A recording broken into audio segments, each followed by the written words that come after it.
Hey guys, what is going on? So welcome to the first ever video on the Return Some Video Tips channel. Hopefully you guys are going to enjoy this. Hopefully you find our videos to be helpful. And if you do, remember to leave a like, subscribe, and comment down below. It'll really help the channel grow. So what we're going to be doing today is we're going to be looking at every single origin in set 11 of TFT. We're going to be telling you guys what ones are good, what ones are bad, and more importantly, just what every single one of these actually does. This is going to be some really valuable information for you guys if you're trying to just learn the game initially, or if you're trying to earn a lot of LP this season. I also just want to quickly shout out that we're using Mobalytics for this, so the database on their website is actually very comprehensive, very well laid out, and I use it all the time. So if you guys want to refer to this later on, you don't want to watch the whole video again, I will leave a link in the description down below, okay? So the first origin we're going to be looking at, guys, is Dragonlord, okay? So after 8 seconds of combat, the dragon strikes the board, dealing true damage to enemies and granting all allies attack speed for the rest of combat. So this changes depending on how many allies you have on the board, as it does with every single origin. So at 2, you get 5% health damage and 12% attack speed. At 3, you get 10% health damage and 18% attack speed. At 4, you get 12% health damage and a stun for 1.5 seconds. At 5, you get 18% health damage and 40% attack speed. So the Dragonlord champions are Janna, Diana, Lee Sin, Saya, and Rakan at 2, 3, 4, and 5 costs respectively, meaning Dragonlord isn't a synergy you can immediately play early without an emblem or without Hyrule and Lee Sin. Dragonlord can be a pretty good synergy to have on your board due to the bonus attack speed. Unfortunately, at lower ends, i.e. having only 2 Dragonlords in play, the true damage isn't that powerful and it only hits for 5%. And it's also delayed by 8 seconds. There are some circumstances that this can be helpful to get an advantage against another board, maybe with a similar strength, and potentially tip the odds in your favor, but ultimately it isn't going to do that much for your board early. So Dragonlords get more powerful when added in the 3rd champion, doubling the true damage hit and adding some extra attack speed, allowing for a decent power spike in the mid game. However, it isn't actually until you get your 4th Dragonlord champion that it adds in the 1.5 second CC. And then it becomes sort of a more viable comp to actually use and to maybe potentially try and climb with.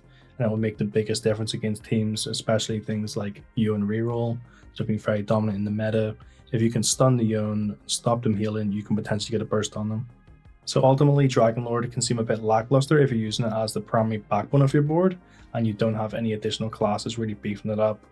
I'd recommend, putting them in a stronger team around CH duelist, things like this, like using your Diana and your Lee Sin as your main carries, potentially adding a little Volibear in there somewhere, things like this, getting a nice big 6 duelist on. That's when it's going to be a powerful comp, although I don't think that 5 Dragonlord should be something you're striving for, and I don't think you're going to climb by just using Dragonlords. I would tend to have maybe just the 2 in a duelist comp. So the next origin is going to be Dryad, okay? So Dryads gain ability power and 250 health as soon as you hit the initial 2 synergy. And each enemy death grants you some additional health depending on how many are on the board. So if you have 2 on the board, you're going to get 15 AP and 2 HP per enemy death. If you have 4 on the board, you're going to get 30 AP plus 6 HP per enemy death. And if you have 6 on the board, you're going to have 65 AP plus 10 per enemy death. So the Dryad champions are Rek'Sai, Gnar, Kindred, Ornn, and Azir at 1, 2, 4, and 5 costs respectively, meaning that it can be easy to synergize these and to get it up and running and to get your stacks early on your Gnar, who is going to be your primary reroll frontline and your primary carry. So in the early game, Dryad won't add much to your board without a Dryad emblem as well. Kindred, Gnar, and Rek'Sai are easily found without Hyrule and Ornn. You'll be stuck at 3 Dryads and stack HP on your Gnar quite slowly. However, the 250 HP is actually quite good in the really early stages, so we're talking stage 2 when you just initially find it, as other teams won't have this much health and they won't be able to deal with how much health your Gnar has, because they have no damage items right now. Everyone's bronze, it's going to be very hard to break through that additional HP, so you could end up going on a bit of a streak here. So hitting the 4 Dryad breakpoint early in the mid game is instrumental to this build being good, okay, because of the stacking nature of the HP buff. It opens up to a potential snowball into a nearly unkillable frontline, especially if you run extra Wardens and Behemoths to make your Gnar and Ornn just that little bit more tanky. They're not going to be able to break through the health pool, which is ever stacking, and any additional synergies just making them tankier is just going to make them stay up for longer. So overall, it feels kind of similar to the Punk reroll comp last season. So you're basically looking to just stack and stack and stack and get things as early as you can for as long as you can, just to get the snowball effect going. you're going to have two very strong, very tanky frontliners in Nar and Orin, and it can be very frustrating for anyone who doesn't have that much armor pen and doesn't have that much damage in general to deal with. So the main drawback of this comp is that Kindred is pretty weak. You know, she feels quite a lot weaker than most carries. So if you're getting something like a Senna, I think is a lot stronger personally. Things like this, I don't like Kindred, especially if you're not getting the 3 items on them. They're essentially kind of useless in my opinion. So especially early game, a bronze Kindred might as well not be on your board. But it's not too much of an issue when you get into the later game, because the Nar is basically what you're building around, and he will 1v9, and if you get to the really late game, you're building up to like an Azir, a 2-star Azir.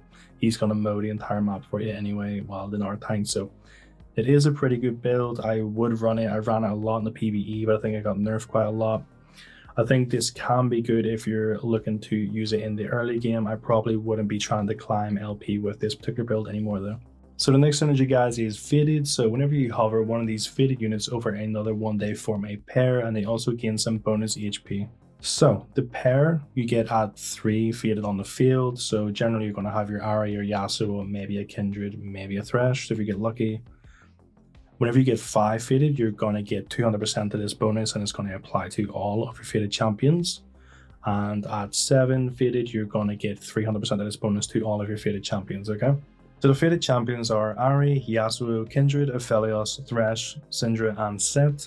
These are at 1, 1, 2, 3, 3, 4, and 5 costs respectively. And because of the multiple powerful low cost units in this set, this synergy excels really well in the early game and can be extremely dominant throughout the entire game, barring any bad luck hitting the board. So the Fated bonus for each champion is as follows. So Ahri provides 30 AP, Aphelios provides 25% AD, Kindred provides 18% attack speed, Set gives 15% Omnivamp, Syndra gives 10% bonus damage, and Thresh provides 25% armor and magic resistances. Yasuo provides a 400 HP shield. So the dominance of Fated early game can't be understated, as even without high rolling, you can have an incredibly powerful board with Yasuo having huge survivability and his damage stacking off his armor and magic resistances, while at the same time having Ahri who is capable of outputting massive damage and one-shotting multiple champions with her ability. The only downside to the initial stages of Fated team is that Kindred is without any itemization, feels extremely weak. It's something we see in the Dryad build as well. So progressing into the mid game, this is where Fated begins to open up. If you hit a remover or 2, you can itemize your Yasuo to stay very strong until you get your Thresh at 2-star, at which point you can give him the tank items, potentially add extra Behemoth into your team for a very strong tank line. At this point, I would also be trying to level up an Aphelios, so you can very easily service a main carry on the board if you get many AD items that he would need. I've personally seen Aphelios as 1v9 aboard just because you can't break through the tanks and he can just wipe everyone. In the late game, the board gets another power boost with Syndra, who will be the main carry for the board. Able to output massive damage and decimate backlines, hitting Syndra 2-star is very important, as she will stack infinitely due to her ability, making items like Blue Buff and Nashor's Tooth your main priority when itemizing her. Ultimately, the Fated synergy feels like the most completed board to play, as it can be completely dominant for the entire game with built-in shields, armor pen, multiple options for tanks, AD or AP itemization. You have the potential to go either way. You can get top 4 pretty much every single game if you don't get contested. The real downside to this is that it's really easy to flex this early game and then transition into a different build. So the problem tends to be that multiple people go Fated early and you can't really get a strong board, and you feel the need yourself to pivot off because you're going to be contested. So the fourth synergy then is going to be Fortune. So whenever you lose a fight, you gain luck, and if you win a fight, you are going to lose 10% of your luck. So you roll a dice that many player combats, hold a fiesta. At the festival, you have the opportunity to convert your luck into rewards. So essentially what this means is the more you lose, the more you stack up luck, and you potentially get a much bigger reward as the game goes on. This is very similar to Heartstale last season. If you played that, it is pretty much the same thing. So when you have 3 of these guys on the board, the more fights in a row you lose, the more luck you're going to get. When you have 5 of them on the board, you get to heal 3 player health at the start of each player combat, which is very helpful for the losing streak. And if you happen to ever get 2 emblems and get 7, each festival you roll a new dice. So the fortune units are Kabuko, Teemo, Tristana, Zoe, and Annie at 1, 2, 2, 3, and a 4 cost respectively.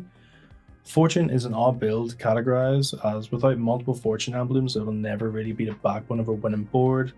Fortune is pretty much akin to Hearthstone last season, where it doesn't really affect anything that the champions do on the board.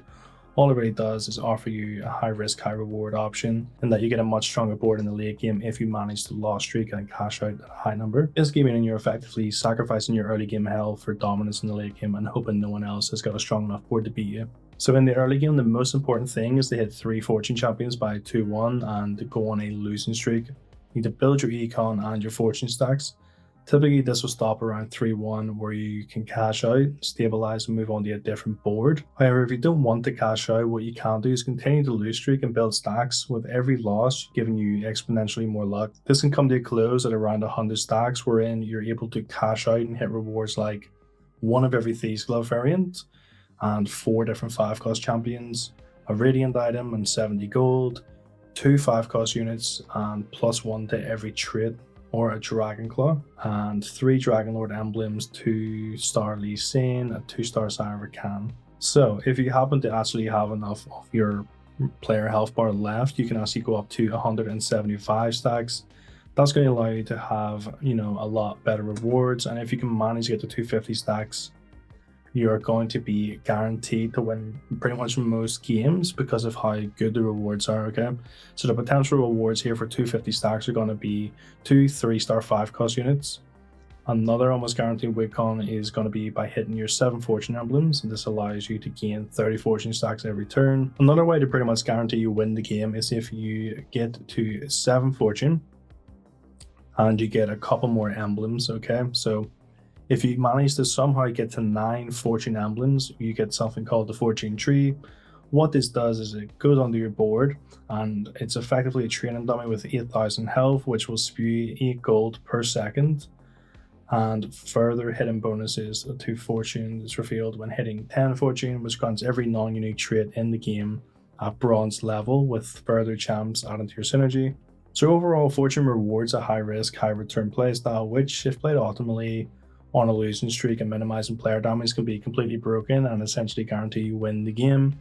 But it is literally a lot of luck. You cannot guarantee to get this every game. You can't guarantee someone isn't going to hit you very, very hard in the early game, and you can't guarantee that the rewards are going to be good enough to let you win late game. So moving on to Ghostly, okay? So upon dealing or taking damage 6 times, Ghostly units send 2 specters to hunt nearby enemies and heal for 4.5% max health every 2 seconds. Hunted enemies take bonus damage for each specter on them and pass specters on death. So whenever you have 2 of these champions on, you get 6% damage per specter. Then when you have 4, you get 12%.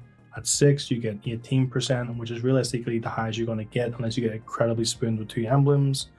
Or you can get 8, where you get 30% damage per specter on a person. So the Ghostly champions are Aatrox, Caitlyn, Alawi, Kian, Morgana, and Shen, okay? So essentially, this is going to be a really good build you can take from the very start of the game to the very end of the game, and this is going to scale every single level you get, essentially. And it's going to be something that is a feasible end game board. The reason this is so good early is because Caitlyn is so powerful early and Shen is so tanky early. So Caitlyn can essentially one-hit anyone as long as she has maybe a small item, even a fist, to let her crit. And even without the items, she can still one-hit people from quite a long ways away. Usually tends to be the enemy carry she one-hits because she attacks the furthest person away. So the Ghostly champions are going to be Caitlyn, Shen, Aatrox, Alawi, Kian, and Morgana. These are going to be 1, 2, 2, 3, 4, and 4 costs respectively. So early on, this is going to be a really strong board because you can feasibly get 4 Ghostlies early, meaning you have 4 people that can release basically up to 8 specters. These 8 specters can then give you 12% damage per one, okay? And they transfer per person that is killed to the next person, meaning that essentially you have an insane damage boost early game, and as soon as that person dies, you have an even better one for the next guy. It's just going to let you dominate. You can pretty much carry this win streak all the way through to the end game if you get spooned enough Ghostly units. Although typically at the moment, because it's a strong build, everyone is trying to build it if they're not building a Fada build. So the build gets really strong in the mid game as well because you tend to run this alongside a Inkshadow build. So I find that you're going to use Jax and Senna, and then your Aatrox obviously is Inkshadow also. Jax can be quite tanky. If you can get him to level 2, he's pretty easy to get level 2, no one really contests it. And Senna is very strong if you can get a raise blade on her. She can hit multiple enemies at once, she attacks very fast, and she hits tanks like a truck. So your mid game is going to be very strong around that Inkshadow core. And depending on the tattoo you get, we'll get into that later whenever we get to Inkshadow, it can also have a great effect on the game. Whenever you get into the later game and you're looking to hit your 6 Ghostly, this is when you really come online. This is when you can start melting teams to pieces. So if you don't know, Morgana and Kayn are very good AoE champions, more so Morgana. So Morgana can lay a little layer of essentially ice on the ground, and it really just kills backlines. If she happens to hit, say, a Bard comp, she can, with the right items, literally kill their backline before the tanks are even dead. And Kayn can do something similar because Kayn sort of flanks and does an AoE spin. People also just teleport essentially through tanks and at times ignore them and hit the backline. So 2 very good champions there, 2 very strong champions if they're animized correctly. And in the event you can hit 8 Ghostly, essentially everyone dies because, again, Morgana essentially just nukes the backline, and then all those specters move on to those people who are alive, and there's just too much damage being done. I personally play this build whenever I can play the build. It is actually, I think, the #1 comp at the minute. If you look on Mobalytics, it probably will change things coming out of the meta, but at the moment, Ghostly is #1. So the next origin is going to be Heavenly. Heavenly is very strong in my opinion if played correctly, although it can be really weak if you mess it up. So Heavenly champions grant a unique stat bonus to your team, increased by their star level and each Heavenly unit in play. So at 2 stars, you get 30% more of the base bonus, and at 3 star, you get 50% more of the base bonus. Alright. Also, depending on how many of these Heavenly champions you have on the board, you get an additional bonus. So for example, you have 2 on the board, there's only 100%, you get no additional bonus. You get 3, you get 15% bonus. You get 4, you've got a 35% bonus. All the way up to 7, where you get a 140% bonus. So for Heavenly, the champions are going to be Kha'Zix, Malphite, Neeko, Qiyana, Soraka, and Wukong, okay? And you can also get an effect from the emblem. I'm going to go over the base values of all the effects and what they do. So if you have a Kha'Zix on the board, you can get 10 extra crit for every single unit on your board. If you have a Malphite on your board, you get 8 magic and armor resistance. If you have a Neeko, you get 60 health. A Qiyana, 10 attack damage, a Soraka, 10 AP, a Wukong, 12 attack speed, and if you have an emblem, you get 3% Omnivamp, okay? And again, these little effect base values get multiplied by what star your champions are and how many of them are on the board. So Heavenly is pretty strong in the early game due to how many multiple low cost units there are. They all buff each other and mostly have an 80 base here. There are multiple options due to this, and you can either run all Heavenly units or just patch them into some other builds with no real downside, opening a large amount of flexibility in the units you can play effectively. So in the mid game, if you can manage to level any of your lower cost champions to 3 star, for example Kha'Zix, it can be really helpful to add any secondary synergy to help strengthen the board and help them carry through the mid game. Things I'm thinking about here are, Yone for the Reaper synergy with the Kha'Zix. That tends to be sort of the best one right now. You want to do this kind of focus until you hit your Wukong and you can hit your max Heavenly, okay? And as soon as we do that, essentially what I would recommend is then again building around a Yone and the Reaper synergy as well, and getting a really powerful reroll combo out of that, because if you're buffing a Yone with all of these Heavenly stats, he's already OP. You can make him way more OP and you can have a Wukong stun on for him. So in my opinion, it's the build that I personally run in competitive if I can, and it's what I've been using recently to gain a lot of LP when I'm not running the Ghostly build. So towards the end game, you want to be focused on hitting your Wukong. You want to keep an eye over any Heavenly emblems on the carousel or even a spatula just so you can make one, okay? This can be the difference between gaining and losing LP, because you have so many synergies and they get so much better depending on how many Heavenlies you have on. So every single bonus, especially at the later end, really buffs your team. So the next synergy is Inkshadow, okay? So you gain unique Inkshadow items. Inkshadow champions gain bonus damage and damage reduction.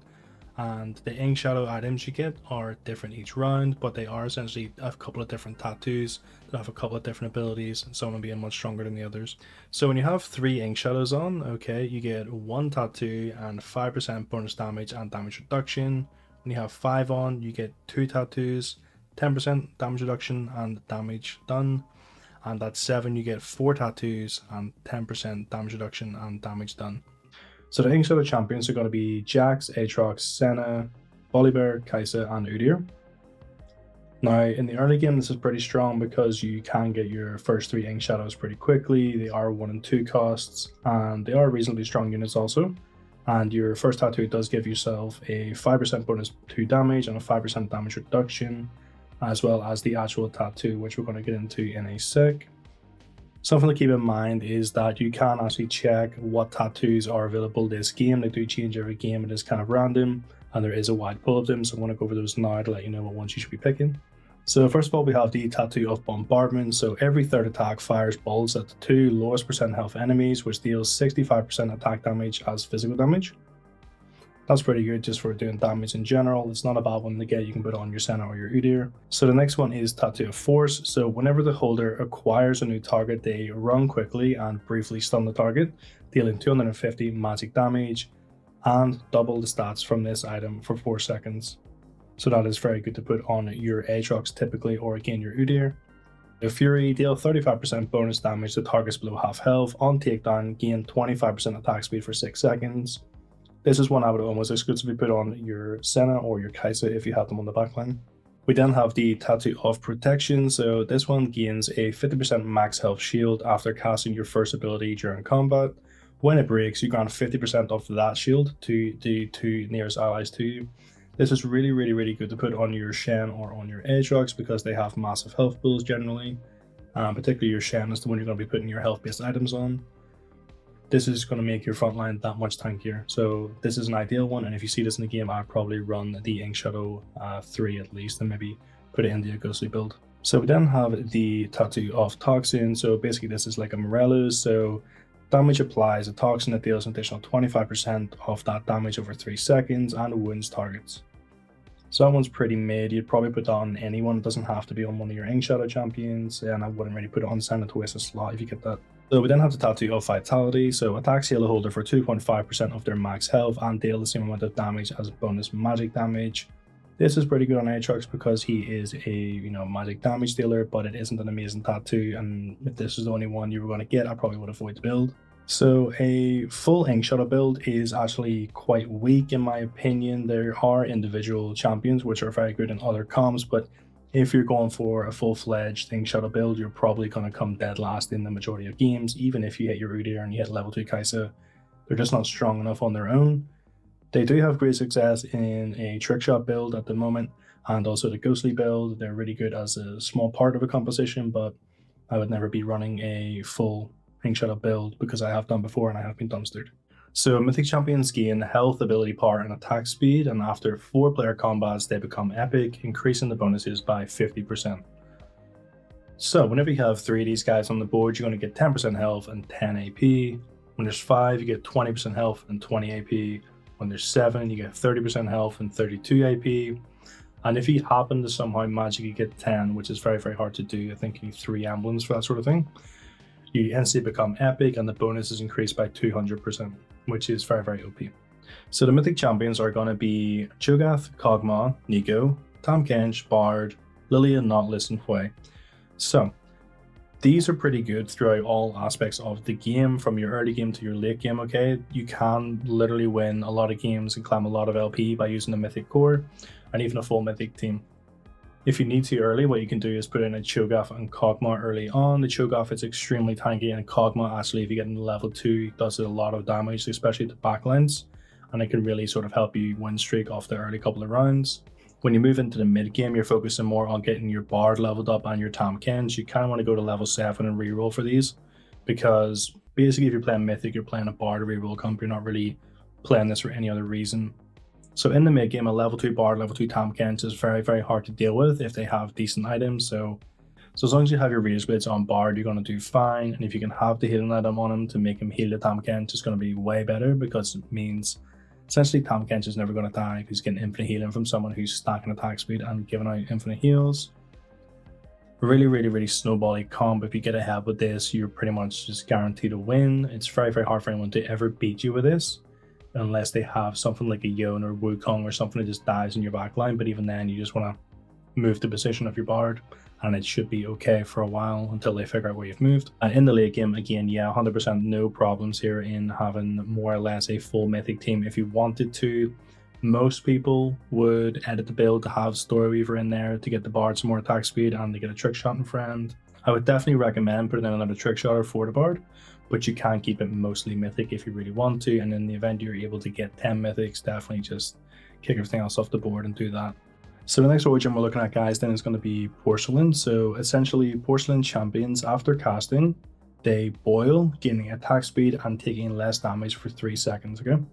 So when you have 2 Porcelains on the board, you're going to get 30% attack speed and a 20% damage reduction.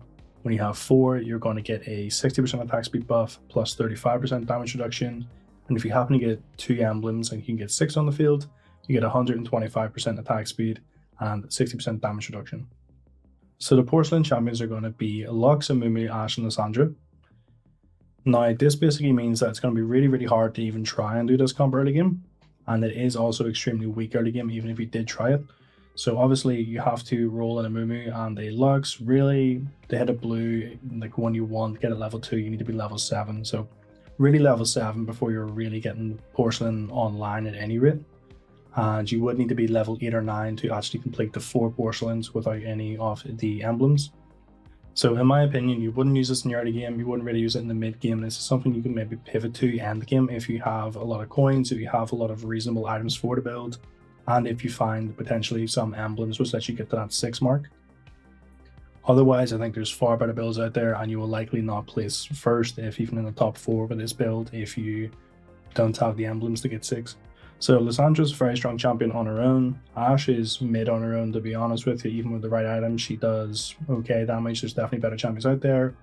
Lux is very weak in my opinion. You know, she stuns, but she doesn't do all that much damage. She just does some damage through people, kind of similar to what you see from Lilia, but again, Lilia would be 10 times better than her. Mumu is very, very, very tanky. I do like him a lot, especially with the damage reduction buff. The only thing is he does no damage of his own, so he is just a meat shield. If you can find a build out there where Porcelain mixes with some other build, well, fair enough. But in my opinion, every time I see someone go Porcelain without the 2 emblems, they just get dumpstered and go bottom. So I wouldn't recommend playing this. Okay guys, so our next origin is going to be Storyweavers. So Storyweavers summon a hero named Keel and evolve her. Storyweavers gain max health, and each Storyweaver star level increases Keel's health and ability power. Keel also gets 20% bonus attack speed for each game stage. With 3 Storyweavers on the board, you get to pick a supportive effect, plus you get 60 health to all your Storyweavers. At 5 Storyweavers, you get to pick a second effect, plus get 100 health. And at 7 Storyweavers, you get to pick your third effect and get 150 health. If you get to 10, you ascend and get 250 health. Ascend basically just means you win the game, essentially. So the Storyweave champions are going to be Garen, Sivir, Riven, Zyra, Zoe, Galio, and Irelia. This is going to be very good in the early stages of the game because there are some very low cost units here like the Garen, the Sivir, the Riven, and the Zyra that you can roll pretty easily. You're going to get your first initial 3 Storyweavers pretty easily. You're going to have a good front line if you get the Riven and the Garen out first. And you're going to have damage for free based off your Keel, okay? So the initial actual buff from the Keel can be quite strong, so you can either have it apply shred to all the enemies, which basically reduces their armor by 30%, which is very, very, very strong initially. Or you can have, 15% attack speed, which is what the majority of people pick in the majority of instances, just because, it basically buffs up like a Bard team, it buffs up your Sivir, it gives you a lot more damage via attack speed. Whenever we move into the mid game, okay, and you want to look at getting 5 Storyweavers on, this is when you're looking at making your Keel more of your carry as well. So again, usually you would pick red here, so you're giving your team some attack speed off the Keel and you're giving the Keel stacking attack speed at this point, basically making it so they can more or less dominate while the rest of your team tanks for them. At level 7 you get to pick yet another augment. So at level 7 at this point you're going to have your Galio on. Benefit of Galio is that his ultimate is going to make everyone focus him, so if you can get a strong tanky Galio and perhaps some healing items around him like a redemption on the Garen, it's going to be very hard to kill him. They're not really going to be focusing your backline. Your Keel can just shred people because at 7 Storyweaver, she's going to get 10% additional damage on top of the attack speed she already has. So what I will do is run over everything that Keel can have, because it is really important for this that you understand it, but generally for 90% of builds, you're going to go red, red, red, but no question. So the first one we have here is at 3 costs, you get to choose Talisman of Aid, Talisman of Might, or Talisman of Speed. The Talisman of Aid basically damage and attacks, and abilities shred 30% and sonder enemies for 3 seconds. The Talisman of Might grants Keel and adjacent allies 20 ability power at the start of combat. This tends to be the weakest one. And the Talisman of Speed grants Keel and adjacent allies 15% attack speed at the start of combat. This is very much the strongest one you want, especially if you're going for a Bard comp. So 5 Storyweavers, you can get the choice of the Scroll of Force or the Scroll of Haste. So Scroll of Force, Keel's ability hits a wider area, and Scroll of Haste, basically Keel gets stacking attack speed of 5%, which is very, very good because it's infinitely scaling. So the longer your team is alive, the stronger your Keel. And at tier 7, you get a choice of the Tome of Mending, the Tome of Power, and the Tome of Swiftness. So the Tome of Mending, every 8 seconds, revive the strongest ally that hasn't been revived yet at 50% health. The Tome of Power deal 10% more damage when Keel casts, she fires 2 waves. And the Tome of Swiftness, where you deal 10% more damage, attacks now hit a 1 hex radius around the target. So again, you generally pick the Tome of Swiftness here. So playing 7 Storyweaver can be completely OP. You can go from start to finish in the game and get first place if you get the right champions and you get the right items. But you also are going to see the majority of people contest this, because any attack speed build, any trick shot build, any bar build, anything like this, they're going to need a Storyweaver core, so they're going to contest your champions. A lot of builds use Aurelia as well, like fighter builds use Aurelia.